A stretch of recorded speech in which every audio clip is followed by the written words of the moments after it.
오랫동안 뵙지 못한 가족을 만나고 싶은 마음은 깊이 이해하지만 아직 코로나19가 끝난 것은 아니므로 직접 찾아뵙는 것은 신중하게 판단할 것을 부탁드립니다.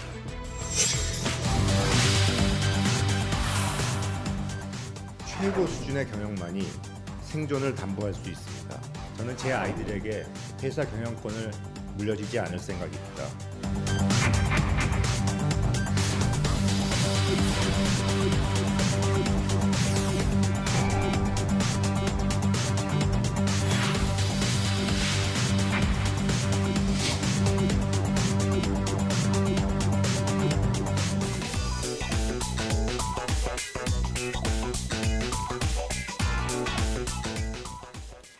최영일 평론가, 양지열 변호사 함께합니다. 어서 오십시오. 네, 안녕하세요.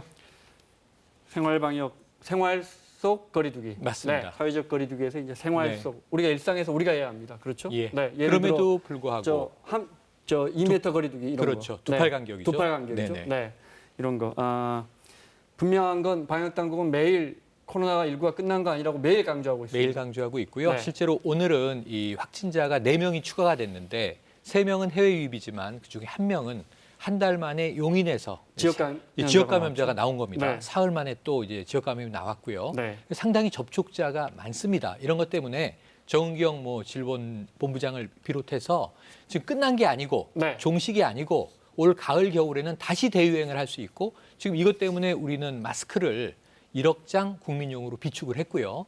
진단 키트를 2만 5천 개 네. 비축하고 있다고 밝히기도 했습니다. 네, 그 말씀하신 용인의 지역 감염 네. 확진자, 네, 동선을 좀 볼까요? 네, 29살의 남성인데 직장인이고요.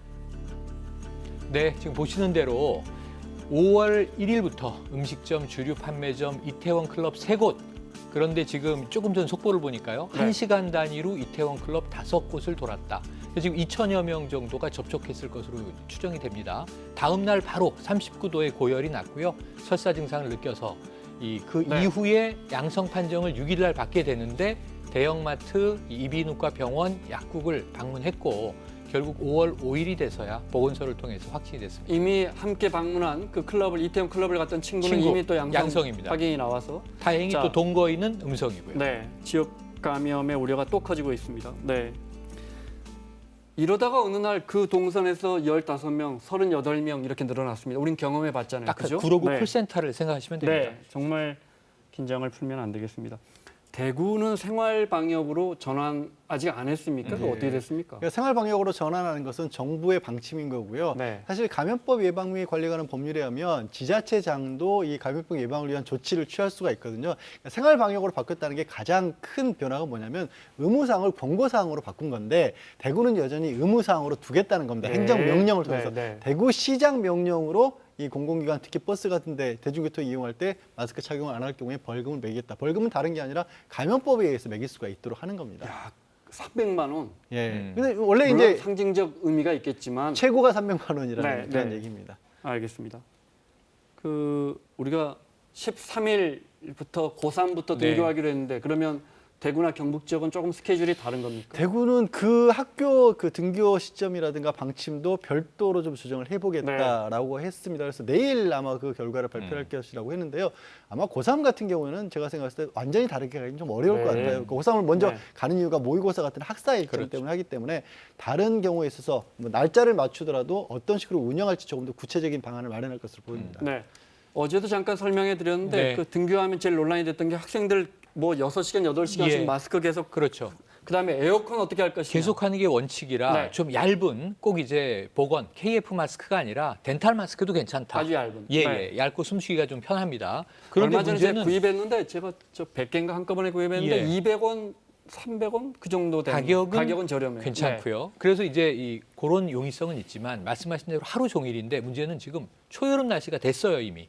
오늘도 한낮에 30도 육박합니다. 네. 그러면은 한낮에 에어컨을 안 틀고 버틸 수 있겠는가? 권고사항은 지금 이 창을 열고 자연 환기를 하는 건데 오후 2시, 3시는 너무 뜨겁습니다. 그래서 에어컨을 켜게 되는데 실내 문을 다 닫고 켜게 되면은 이게 공기 전파 위험성이 높아진다고 해요. 그래서 지금 여기에 대한 보완 방안을 내기로 했는데 오늘 나온 것은 창문을 3분의 1 정도는 개방을 하고 네. 자연 환기를 시키면서 에어컨을 틀면 네. 다소 괜찮겠다. 여기에 대한 검증 방안이 앞으로 나올 것으로 봅니다. 네, 알겠습니다.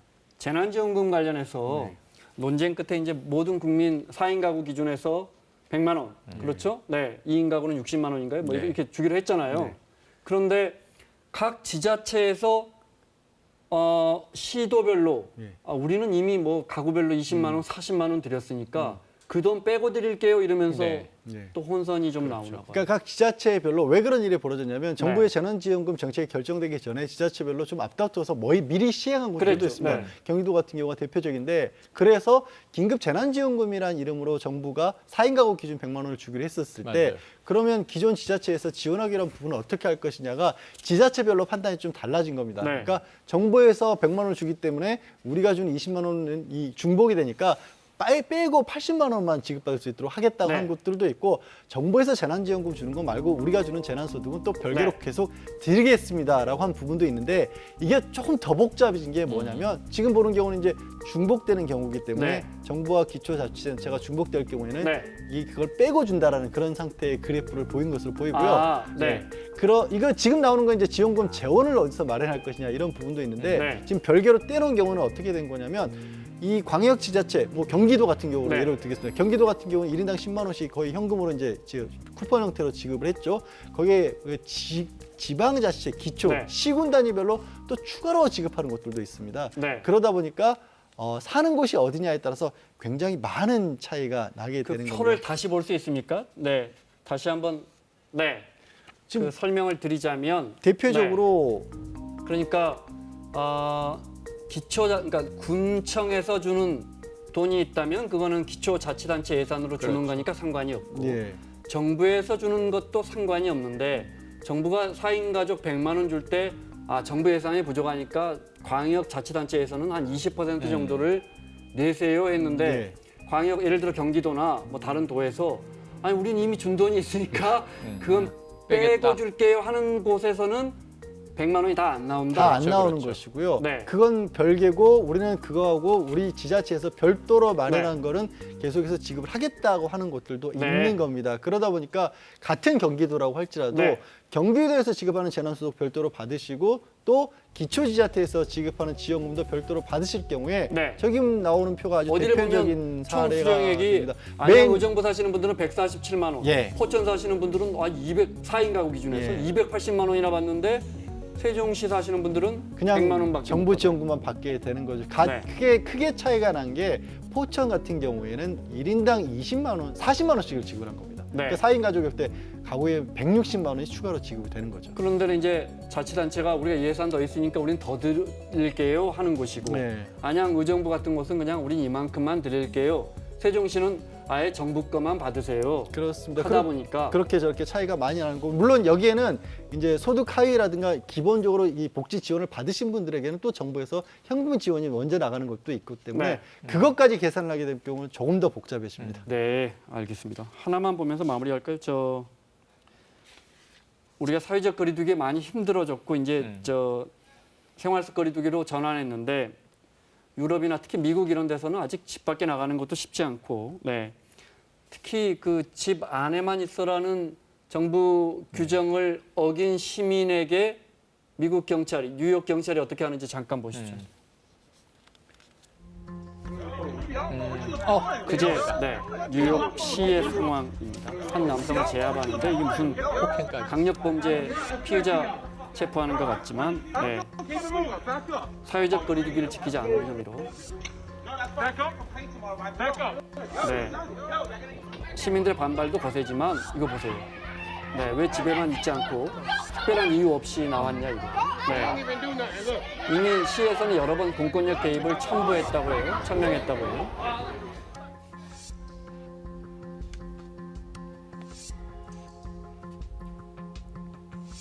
I said the state police will help you enforce it if you can't enforce it. So I believe it should be enforced because it's reckless, it's irresponsible. 결국 안 지켜지면 저렇게밖에 못 가는 맞습니다. 거아니에요? 네. 뭐 경찰만 해도 1,000여 명을 파견을 했다라고 그렇죠. 하고요. 지금처럼 보신 것처럼 3건이 체포가 됐었다. 뭐 적발된 사례는 70건이 넘었다. 이게 네. 시위 진압할 수밖에 없는 그런 심각한 상황이 미국에서 벌어지고 있는 겁니다. 네. 자, 알겠습니다.